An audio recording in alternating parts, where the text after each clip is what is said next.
E nada melhor do que a verdade, meus amigos. Ela sempre prevalece no final. Acaba de cair por terra mais uma narrativa replicada inúmeras vezes nos últimos 4 ou 5 anos pela velha mídia, por toda a esquerda brasileira, principalmente pelo PT, contra o ex-presidente Bolsonaro. Essa grande narrativa aí do genocídio dos Yanomamis, né? Que lamentavelmente é uma situação complicada, que vem acontecendo há muito tempo e que continua acontecendo, lamentavelmente, né?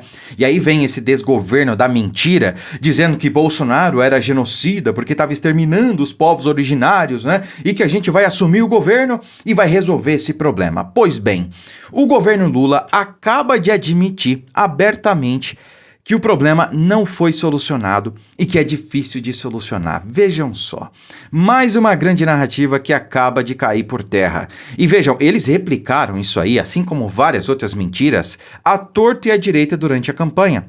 E bom, nenhuma punição foi aplicada ao PT por isso. Nenhuma punição foi aplicada ao Lula por isso. E agora eles vêm a público com a maior cara lavada do mundo e dizem que não tem como resolver, a situação é muito complicada e tudo mais. Quer dizer, Bolsonaro não era o genocida? Cadê? A situação continua acontecendo. E agora o governo admite abertamente, ou o desgoverno, que não tem como solucionar a situação tão simples assim, né? Quem é o genocida agora? Quem é o mentiroso agora, né?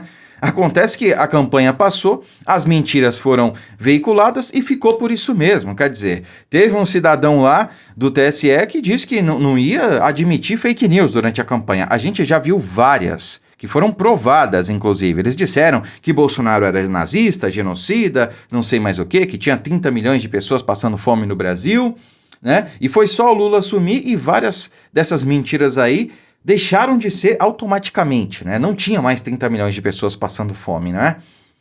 O genocídio dos Yanomamis, não é bem assim, veja bem, Bolsonaro era genocida, mas Lula não, né? O número de mortes continua subindo dos Yanomamis, mas o Lula não é genocida era o Bolsonaro, né? Bom, essa e outras questões a gente vai comentar nesse vídeo. Desde já, deixe o seu like aí embaixo e compartilhe muito esse vídeo. Manda nos grupos que vocês participam, manda aí para os amigos, principalmente para os petistas, né? Todo mundo conhece um ou outro petista. Olha só, ministra Sônia Guajajara confirma que governo Lula falhou em solucionar crise Yanomami. Então acabou essa história, essa narrativa de que Bolsonaro era o genocida, acabou, tá? É isso ou comece a chamar o Lula de genocida também, tá? Vamos ser aí coerente no mínimo. Bom, a ministra dos Povos Indígenas, Sônia Guajajara, admitiu nesta terça-feira, dia 16, que o governo federal fracassou na tentativa de solucionar uma crise que envolve a população Yanomami. Essa é a primeira declaração de um membro do governo Lula de reconhecimento do insucesso da chamada Missão Yanomami, né? Então, assim, lamentavelmente o problema existe, né? Tá acontecendo, não é de agora, e ao que parece, não vai ser solucionado agora também. Mas acontece que esse desgoverno que aí está assumiu o poder chamando o outro lado de genocida, dizendo que eles seriam os salvadores da pátria. E agora chegaram, não só não resolveram o problema, como ele continua e aumentou ainda mais o número de mortes, né, ao que parece.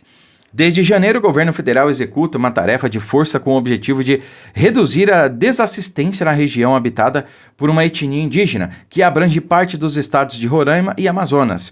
Para especialistas, há problemas clássicos na região que perduram há anos e não possuem resolução simples, né? Eu concordo em partes com isso aqui, mas há de se dizer e ressaltar aqui o seguinte: essa questão de querer isolar o índio da sociedade, do restante da sociedade brasileira, de querer fazer com que o índio viva lá isolado na floresta, meu amigo, século XXI, 2024, o índio de hoje, ele quer viver integrado à sociedade. O índio de hoje, ele quer remédio, o índio de hoje, ele quer internet, o índio de hoje, ele quer usar um banheiro, né? Não quer mais fazer as suas necessidades no mato. O índio de hoje, ele quer utilizar ali produtos e máquinas agrícolas em várias ocasiões para plantar, para cultivar. O índio de hoje quer viver em sociedade, ele não quer viver isolado no mato não, cara. Eu não sei o que essa gente tem na cabeça de achar que o índio precisa ser protegido lá no mato, isolado, longe da sociedade.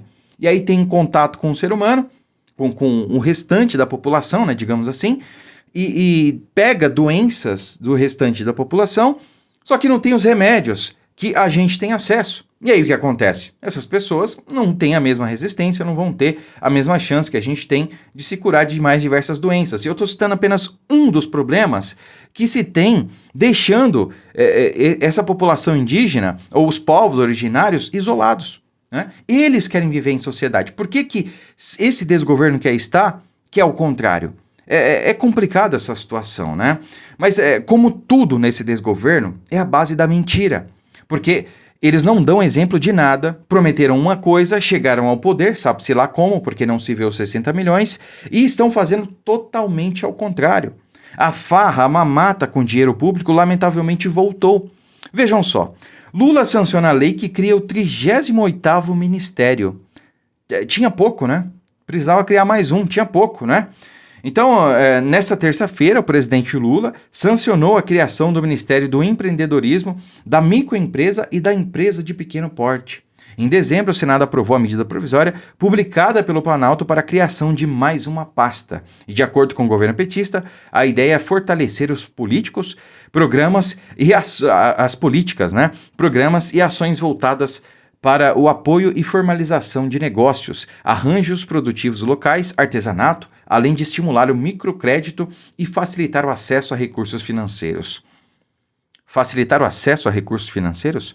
Só se for para a companheirada, né? Porque esse ministério aí foi criado para abrigar mais companheiros, né? Para ganhar ali mais base política dentro do Congresso Nacional. Essa gente acha que o povo é trouxa? Não está percebendo o que esse desgoverno está fazendo? Pelo amor de Deus, mais inchaço da máquina pública. Sabe, o déficit no ano passado foi de 230 bilhões de reais. No último ano de governo Bolsonaro, no ano pós-pandemia, nós tivemos aí 54 bilhões de caixa, de superávit. No primeiro ano de governo Lula foram 230 bilhões de rombo. E o cara não para de gastar. O cara não para de criar ministério, e com isso quem paga é a população. É mais taxa, mais imposto, né? Menos dinheiro no seu bolso. Você está feliz pagando R$45 num pacote de arroz? Calma que a coisa vai piorar, meu amigo. Calma que a coisa vai piorar. E eu não estou torcendo contra o país, não. Eu estou falando a realidade. Os preços vão aumentar. Vocês não perdem por esperar, tá? Vocês que acham que não vai, lamentavelmente vai. Continuando. Nova lei sancionada por Lula transforma cargos efetivos em funções de confiança e cargos de comissão. O que isso quer dizer? Cargos efetivos são aqueles cargos concursados, certo? Então o sujeito vai lá, presta um concurso público, passa por uma seleção e toma posse num cargo efetivo.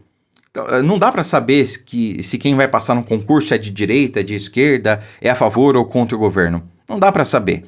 Agora, ele transformou esses cargos efetivos em cargos de comissão, cargos de confiança, ou seja, são cargos que serão ocupados por pessoas indicadas. Indicadas.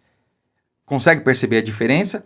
Só vai ter ali, então, no Ministério Público da União, que é o MPU, né? Eu acho que é isso, pessoas indicadas, ou pelo menos esse número de cargos aqui que foi designado. Olha só, o Diário Oficial da União, do dia 15, traz a publicação da Lei 14.810, que dispõe sobre a transformação de cargos efetivos do Ministério Público da União, é isso aí, em cargos em comissão e funções de confiança. A lei foi sancionada pelo presidente Lula com um veto, né? E aí o veto trata de outras questões lá. Mas tá aqui.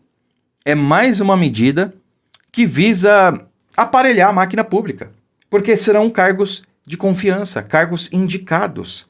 E agora, quem será que vai indicar esses cargos? Fica aí o questionamento, né? E para finalizar, nós temos essa notícia aqui, ó. Petrobras torra 31 milhões em viagens no primeiro ano do governo. Pois é. Orlando, Miami, Amsterdã, Paris, Londres, Dubai e outras dezenas de badalados pontos de roteiros internacionais estão na lista de destinos que a Petrobras bancou para funcionários ao longo de 2023. A companhia ainda não disponibilizou os meses de novembro e dezembro.